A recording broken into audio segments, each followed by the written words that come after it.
c'est ce que j'aime de la communauté de l'humour, c'est-à-dire que une fois que les gens sont sortis de l'école, puis une fois que quand tu vois le monde dans l'âge, il n'y a pas d'ostracisation, il n'y a pas de classe. Non. Genre, toi, t'as pas fait l'école, fait qu'il n'y a pas de gang qui sont splittés à cause de l'école ou à cause des galas juste pour rire, tu sais, aujourd'hui, là.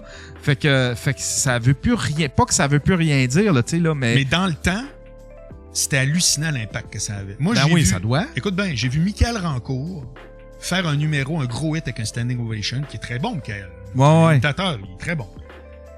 Puis tout à coup, je regarde Ben Ezra, l'émission, qui était en direct. Puis il allait souvent dans la loge avant un show live d'un show qui avait sa première ce soir-là. Nous sommes dans la loge de Michael Rancourt. Je fais, attends une minute, là, Michael Rancourt, moi je suis dans le business chez C'est qui. Oui, il a fait un hit parce qu'il est bon, puis le monde. Ouais. Mais il peut pas partir une tournée, être au Saint-Denis. Oui, hein. Oui. Tu faisais un gala juste pour rire, il passait. Le lendemain, t'étais dans la presse. Fouille-moi pourquoi dans le temps, l'humour, c'était dans la presse. Il n'y avait rien dans le Journal de Montréal. Puis tu vendais tes tickets. Daniel Lemire, c'est François Roson qui m'avait dit ça, sur une pub dans la presse, avait vendu une semaine de Saint-Denis. Wow. Puis ça, on peut plus le faire aujourd'hui?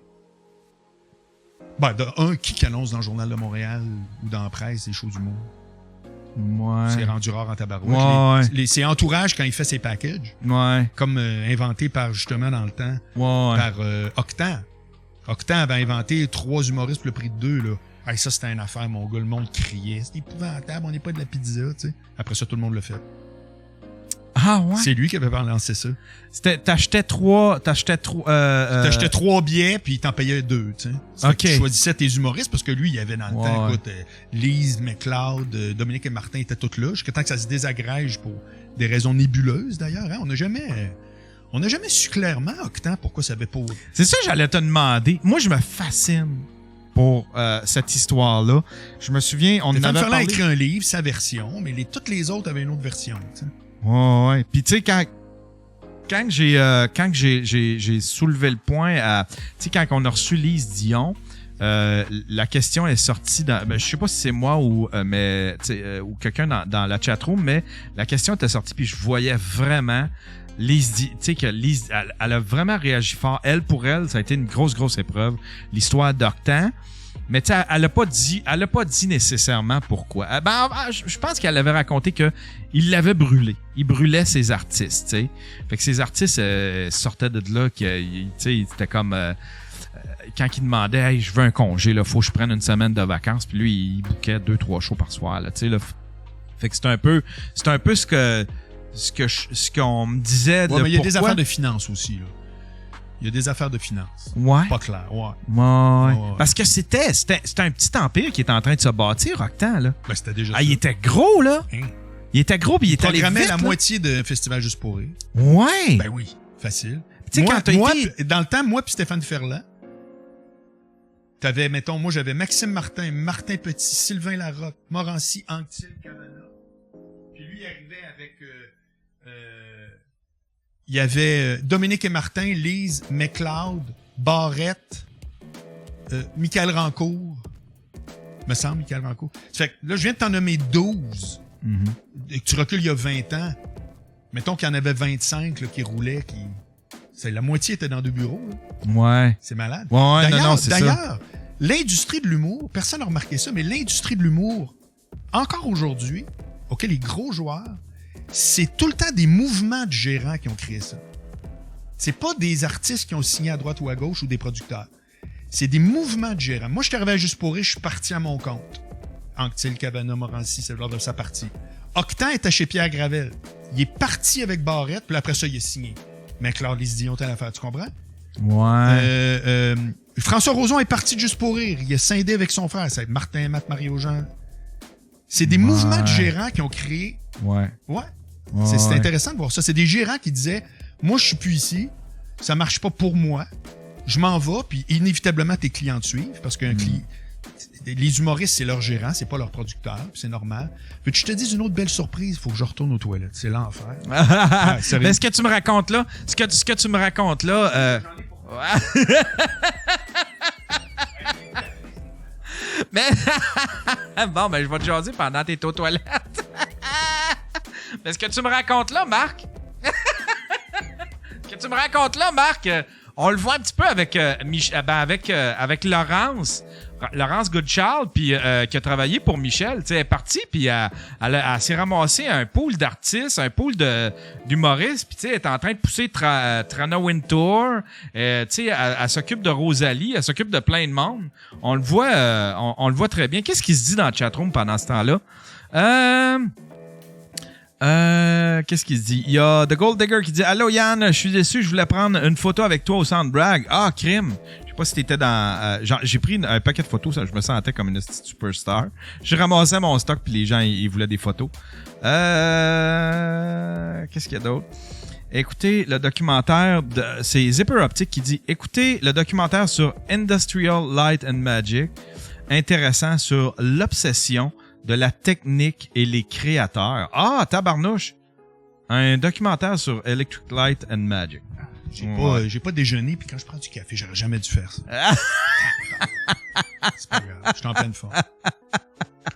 Ouais, mais oui, je t'entendais. Tu dis, ben oui, c'est des mouvements de gérants, c'est sûr. Ouais, tu sais, il y a Laurence qui a travaillé avec Michel, puis Colin, ça a été rapide, là. Ça fait même pas 2 ans, peut-être 3 ans qu'elle travaillait avec Michel, puis elle faisait partie elle était, disons, directrice déléguée de sous-écoute, si on veut, là. Ouais.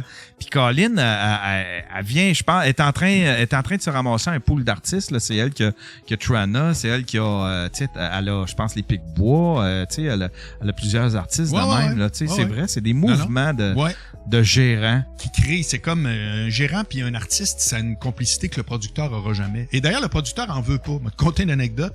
Quand j'avais magasiné le premier one-man show de Anthony, j'étais allé voir différents producteurs, et entre autres Jean-Claude L'Espérance, qui était Avanti. OK. Qui, je crois, c'est son gars Guillaume L'Espérance, qui fait Tout le monde en parle. Puis lui, il faisait Rousseau, il faisait des gros shows, tu sais. Puis je rentre dans son bureau, puis là, il dit, écoute, nous autres, je veux que tu saches que les gérants, c'est super important. Nous autres, on préfère que nous autres, on deal avec le gérant. Tu remarqueras ici, il n'y a aucun poster d'artiste. C'est vrai, j'avais fait, c'est weird. J'avais fait juste pour rire ou ce que crime. Ouais. Puis il mettait bien des emphases là-dessus, sur le gérant, c'est important, tout. Puis quand je suis sorti de là, j'ai fait, c'est clair son discours, c'est que les artistes, ça le gaz. C'est pas genre, les artistes, ça le gaz. Il veut avoir un pad, il veut quelqu'un qui, tu sais, il veut pas dealer avec les artistes. Il dit à mots un peu pour te vendre ça comme dans le sens du poil, tu sais. Ouais. Mais ça il tente pas, tu sais, regarde. Ça fait que ça, tu vois, moi, ça m'avait fait donner. J'avais fait comme, non, il y a quelque chose là-dedans, je trouve, qui est weird. Je veux dire, je cherche pas un banquier. Ce que tristement trop d'artistes pensent que quelqu'un dans le business est. C'est quelqu'un qui va livrer un service comme un fournisseur. Non. C'est quelqu'un qui a une expertise. Un gérant, ça a une expertise. Ouais. Un producteur aussi, là. Il y en a vu d'autres des shows avant toi. Ouais. Tu comprends? Ça fait que quand tu vois juste comme quelqu'un pour coller des posters, déjà en partant, tu n'utilises pas ta relation comme tu pourrais. Non. Moi, j'en avais eu une gérante, c'était René Cloutier, là, tu sais, qui est la sœur de Martin Cloutier, parce que, tu sais, en fait, j'avais fait appel à elle pour trouver des talents, pour faire des coups de téléphone pour les crapules, tu sais. Ouais, c'était drôle, ça. Que t'avais fait en anime après. Ouais, c'est ça. C'était un beau projet, puis je cherchais du monde, puis, tu sais, elle avait Ben et Jarod, fait que j'avais essayé avec Ben et Jarod, puis on avait développé une espèce de petite amitié. Puis Amanda dit, je te trouve intéressant, puis elle dit, j'aime ça où est-ce que tu t'en vas, puis fait que elle était devenue ma gérante. En fait, pour les crapules, j'avais pas pris Ben et Jarod, mais elle dit, comment tu le vois ton projet? Elle dit, il est intéressant ton projet. Fait qu'elle s'est intégrée au projet, puis j'ai fait comme, ça tente. Je suis pas bon de négocier. J'essayais de vendre ça à la télé parce que les crapules, c'était supposé d'être un projet de télé avant tout. J'ai dit, je suis pas bon, asti, pour négocier ça, puis tout. Elle a dit, je vais t'aider, je connais ça, puis tu sais, je prendrai une cote sur... Puis de fil en aiguille, comme ça, elle est devenue ma gérante. On le sait. Je regarde ça aujourd'hui, puis je me dis, pourquoi? J'étais zéro un artiste, j'étais juste un gars qui était sur le web, puis qui faisait des jokes sur le web, mais on pensait qu'on allait développer un branding de ça. Mais pourquoi ça aurait été impossible? Tu parles de ça comme si c'est c'est tout à fait possible. Ça aurait été possible. Ça aurait été possible. Mais elle m'a pogné dans une asti de mauvaise période où est-ce que j'étais en dépression, la séparation, toute l'affaire. Fait que, tu sais, c'était pas une bonne période pour moi au niveau créatif, pour au niveau professionnel. Mais sinon, c'est quelqu'un qui m'avait aidé beaucoup, là, tu sais, en termes de négociation, tout ça. Puis c'était fascinant de voir travailler, c'est ça, un gérant, là, tu sais, là. Puis elle venait tout le temps. Puis elle est très pragmatique. Oui, tu sais, là. Je connais assez bien. Ouais, puis tu sais, elle me faisait réaliser des affaires, tu sais, elle est pas dans les émotions. Faut un peu que tu sais, tu peux pas être gérant si t'es trop dans les émotions, tu sais. Mais souvent les artistes sont beaucoup dans les émotions, tu sais. Fait qu'il faut les humoristes moins. Ouais. Ah ben oui. Ben oui. Ben remarque, je te parle de ceux que je connais puis ceux avec qui j'ai travaillé.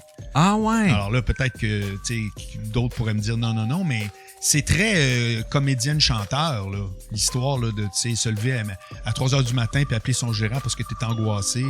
J'entends pas bien ça en humour.